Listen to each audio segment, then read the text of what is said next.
Hello दोस्तों, शिक्षा सेवा चैनल पे आपका स्वागत है। देखिए, मेडिवल इंडिया में हम लोग 300 क्वेश्चन का एक सीरीज स्टार्ट किए थे, जिसमें हम लोग 150 क्वेश्चन को देख चुके हैं, जिसमें 150 क्वेश्चन और बचा हुआ है। तो हम लोग आज 151 से लेकर 200 तक के क्वेश्चन को देखेंगे और उससे रिलेटेड फैक्ट को जानेंगे। तो बस आप हर एक क्वेश्चन को ध्यान से देखिए और उसके बाद आपको उस क्वेश्चन से रिलेटेड सारे फैक्ट याद हो जाएंगे। तो चलिए हम लोग स्टार्ट करते हैं। इसमें आज का पहला क्वेश्चन है, जहांगीर का अर्थ क्या है। तो जहांगीर का अर्थ होता है विश्व विजेता। और एक इसी से संबंधित आता है, कुतुबुद्दीन ऐबक में ऐबक का अर्थ क्या है। तो ऐबक का मतलब होता है गॉड ऑफ मून। ऐबक का मतलब होता है गॉड ऑफ मून, यानी चंद्रमा का देवता। तो ये दोनों चीज आप याद रखिएगा। अगला क्वेश्चन है, इंग्लैंड के तत्कालीन राजा जेम्स फर्स्ट द्वारा जहांगीर के शाही दरबार में राजदूत के रूप में निम्नलिखित में से किसको भेजा गया था। तो ये किसे भेजा गया था? John Hawkins. इसका पूरा नाम क्या था? विलियम जॉन हॉकिंस, जिसे विलियम हॉकिंस भी कहा जाता है। और ये कब आया था? 1608 ईस्वी में। और सर टॉमस रो भी जहांगीर के दरबार में आया था और ये 1615 ईस्वी में आया था। तो ये दोनों चीज याद रखिएगा। तो चलिए हम लोग अगला क्वेश्चन देखते हैं। 1608 एडी में जहांगीर से मिलने के लिए आने वाले ईस्ट इंडिया कंपनी के प्रथम दूत कौन था। तो ये प्रथम दूत विलियम हॉकिंस ही था, जो 1608 ईस्वी में आया था। हम लोग देख चुके हैं। देखिए यहाँ पे एडी, एडी का मतलब होता है एनो डोमिनी, एनो डोमिनी में ईस्वी। और एक होता है बीसी, यानी बिफोर क्राइस्ट, ईसा पूर्व। अगला क्वेश्चन है, मुगल चित्रकारी ने किसके शासनकाल में पराकाष्ठा प्राप्त की थी। तो ये किसके शासनकाल में? जहांगीर के शासनकाल में। Option number C. देखिए, जहांगीर के शासनकाल को चित्रकला का स्वर्ण काल कहा जाता है। अगला क्वेश्चन है, ताजमहल के डिजाइन तैयार करने वाला वास्तुकार कौन था। तो ये कौन था? उस्ताद ईसा। देखिए, ताजमहल का डिजाइन उस्ताद ईसा किया था और इसका निर्माण करने वाला मुख्य स्थापत्य कलाकार कौन था? उस्ताद अहमद लाहौरी। तो ये दोनों चीज आप याद रखिएगा। अगला क्वेश्चन है, शाहजहां का मकबरा कहाँ है। तो शाहजहां का मकबरा कहाँ है? आगरा में। देखिए, 1658 ईस्वी में इसी के पुत्र औरंगजेब ने इसको आगरा के किला में बंद कर दिया था। तो इसके 8 साल बाद यानी 1666 ईस्वी में आगरा के किला में ही इसकी मृत्यु हो गई और उसके बाद इसे आगरा में ही दफना दिया गया। तो शाहजहां का मकबरा कहाँ है? आगरा में। इसे ध्यान रखिएगा। अगला क्वेश्चन है, ताजमहल के बारे में निम्नलिखित में से कौन सा तथ्य सही नहीं है। तो कौन सा तथ्य सही नहीं है, देखते हैं। यह एक भव्य मकबरा है, यह भी सही है। इसका निर्माण शाहजहां ने किया था, यह भी सही है। ताजमहल का निर्माण शाहजहां ने ही किया था। अगला है, यह आगरा फोर्ट के बाहर स्थित है, यह भी सही है। अगला है, इस पर उन कारीगरों का नाम उत्तीर्ण है जिन्होंने इनका निर्माण किया था। तो इसका नाम उत्तीर्ण नहीं है, यानी ऑप्शन नंबर डी गलत है। तो इसका सही आंसर हो जाएगा ऑप्शन नंबर डी। अगला क्वेश्चन है, शाहजहां ने निम्नलिखित में से किस शहर में मोती मस्जिद बनवाई थी। देखिए, शाहजहां द्वारा कुछ महत्वपूर्ण इमारत बनवाई गई थी, जिसमें दिल्ली में था लाल किला, दीवाने खास, दीवाने आम और जामा मस्जिद, और आगरा में मोती मस्जिद और ताजमहल। तो इसका सही आंसर हो जाएगा ऑप्शन नंबर सी। अगला क्वेश्चन है, औरंगजेब द्वारा निम्नलिखित में से किस सिख गुरु का वध करवाया गया था। तो ये गुरु तेग बहादुर, जो सिख के 9वें गुरु थे, जिसकी हत्या औरंगजेब ने करवाया था। तो इसका सही आंसर ऑप्शन नंबर सी, गुरु तेग बहादुर। अगला क्वेश्चन है, शाहजहां का प्रसिद्ध तख्त ताउस 1739 ईस्वी में कौन ले गया था। तो कौन ले गया था? फारसी आक्रामक नादिर शाह। तो इसका सही आंसर हो जाएगा ऑप्शन नंबर बी। अगला क्वेश्चन है, निम्नलिखित में से कौन सा किला मराठा शासक शिवाजी का नहीं था। तो कौन सा नहीं था? आमेर का किला। बाकी सिंधुदुर्ग, रायगढ़ और पद्मदुर्ग, ये तीनों शिवाजी के किले थे। तो इसका सही आंसर हो जाएगा ऑप्शन नंबर सी। अगला क्वेश्चन है, औरंगजेब की मृत्यु निम्नलिखित में से किस स्थान पर हुई थी। तो इसकी मृत्यु अहमदनगर में हुई थी, पर इसे दफनाया कहाँ गया था? औरंगाबाद में। यानी इसका मकबरा हो गया औरंगाबाद में, पर इसकी मृत्यु अहमदनगर में हुई थी। तो इसका सही आंसर हो जाएगा ऑप्शन नंबर सी। अगला क्वेश्चन है, शिवाजी के मंत्रिपरिषद में प्रधानमंत्री को क्या कहा जाता था। तो क्या कहा जाता था? पेशवा। देखिए, शिवाजी के मंत्रिपरिषद में अष्ट प्रधान, अष्ट प्रधान कहने का मतलब है 8 मंत्री जो मेन थे यानी मुख्य थे। तो अष्टप्रधान में पेशवा को प्रधानमंत्री कहा जाता था, सरिये नौबत को सैन्य प्रधान, अमात्य राजस्व मंत्री होते थे, सुमंत विदेश मंत्री, पंडित राव धार्मिक कार्यों के लिए और न्यायाधीश न्यायिक मामलों के लिए, और वाकायानविश सूचना एवं गुप्तचर मंत्री। तो ये अष्ट प्रधान यानी 8 मंत्री मुख्य थे। अगला क्वेश्चन है, पानीपत की तीसरी लड़ाई में मराठों ने निम्नलिखित में से किसके द्वारा पराजित किया गया था? तो ये पानीपत की तीसरी लड़ाई कब हुई थी?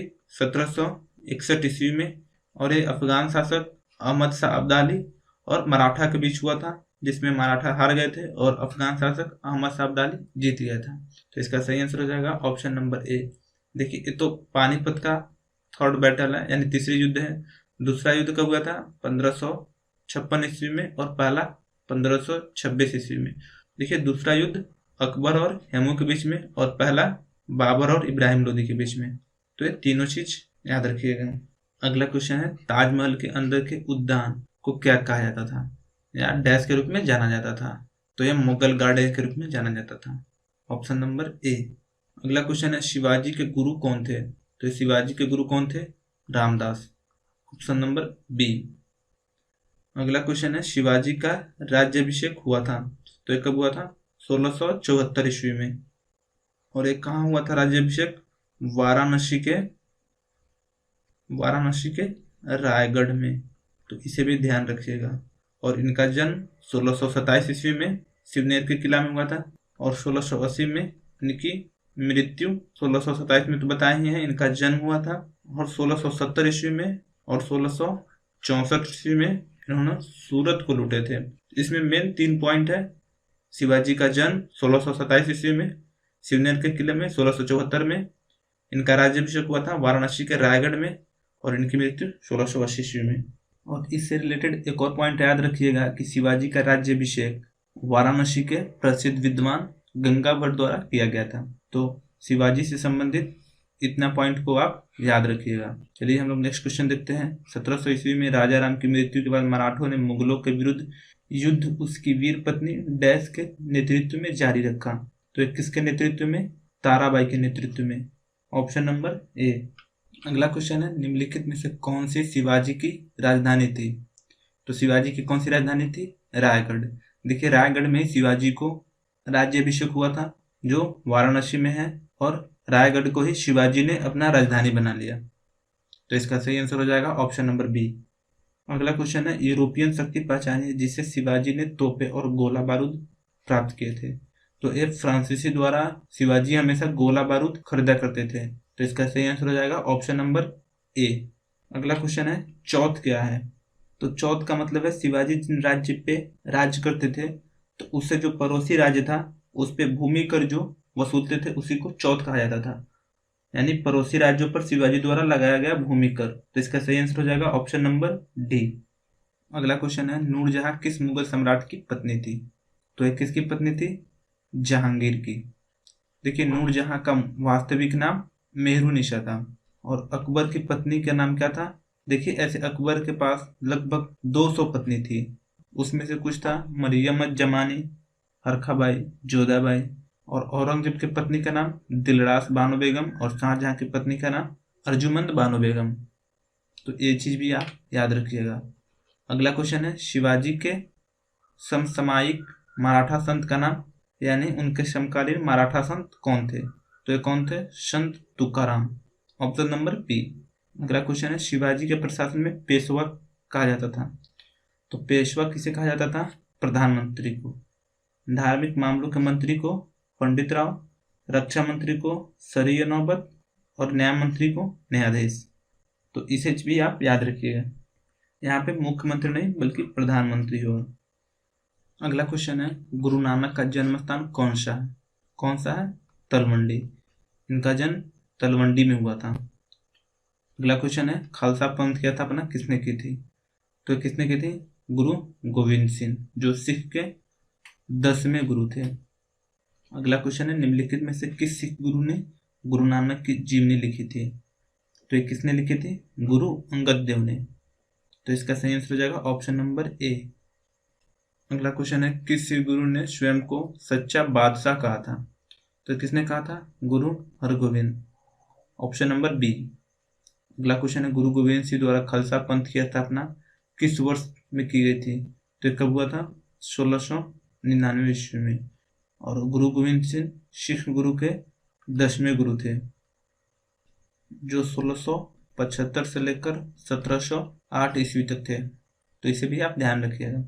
अगला क्वेश्चन है, सिखों के अंतिम गुरु निम्नलिखित में से कौन थे? तो कौन थे? गुरु गोविंद सिंह, जो 1675 से लेकर 1708 ईस्वी तक थे, और इन्होंने ही खालसा पंथ की स्थापना 1699 में किए थे।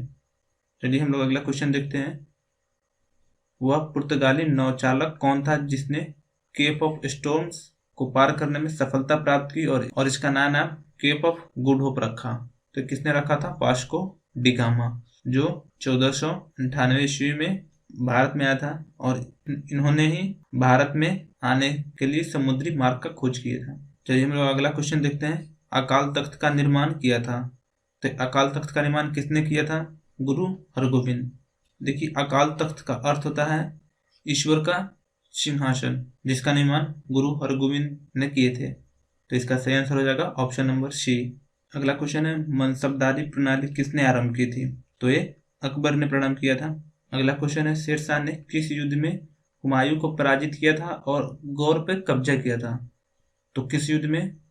चौसा के युद्ध में, जो 1539 ईस्वी में हुआ था। तो इसका सही आंसर हो जाएगा ऑप्शन नंबर बी।